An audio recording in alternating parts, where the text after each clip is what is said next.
como é o início de uma gravidez, né? Muitas mulheres, às vezes, quando engravidam, né, ou quando pretendem engravidar, elas têm essa dúvida assim, o que eu vou sentir, o que acontece, enfim, né? Inicialmente, quando uma mulher engravida, por incrível que pareça, os sintomas iniciais, eles se assemelham a uma menstruação, ou seja, como se a mulher fosse menstruar. Então, muitas vezes a mulher, ela sente um pouco de cólica, ela pode sentir uma alteração na mama com maior sensibilidade. Então, muitas vezes ela parece que vai menstruar, mas eventualmente, óbvio, né, a menstruação atrasa.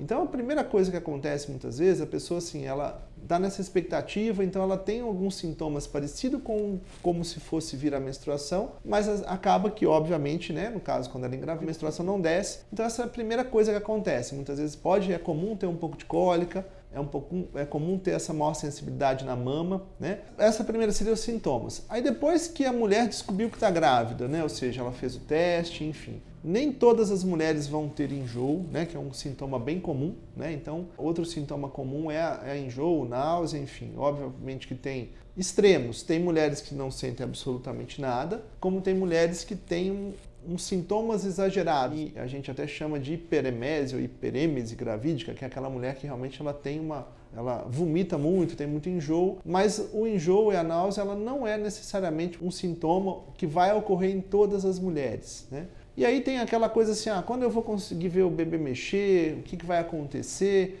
Então, obviamente, assim, nos primeiros meses, nem sempre, como eu falei, nem todo mundo vai ter muito sintoma. O que é mais frequente é o enjoo e a sensibilidade na mama. Agora, a percepção da movimentação do bebê, na maioria das vezes, ela ocorre mais ou menos depois de 20 semanas de gravidez, né?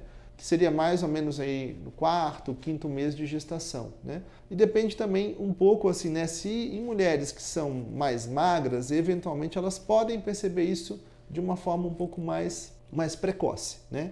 O que é sempre importante esclarecer e orientar é que algum sintoma que seja exagerado, como por exemplo, muitos enjoos, muitos vômitos, ou de repente a pessoa tem uma dor muito forte, sangramento, após a mulher descobrir a gestação, é sempre importante ela procurar uma ajuda médica, né? Por quê? Porque isso pode interferir aí no decorrer da gestação com uma coisa mais grave. Para finalizar, a grande maioria das mulheres nem sempre vão ter muitos sintomas quando engravidam, né? Mas os que são mais comuns, eventualmente, são as náuseas e os enjoos, a sensibilidade maior na mama e, eventualmente, um pouco de cólica. Então, caso aconteça com você, não é para ficar preocupado, tá bom? Espero que tenha respondido a dúvida. Se inscreve no nosso canal, deixe seu like ou dislike, né? A gente não agrada a todo mundo, e deixe seu comentário que eu teria o maior prazer em respondê-los.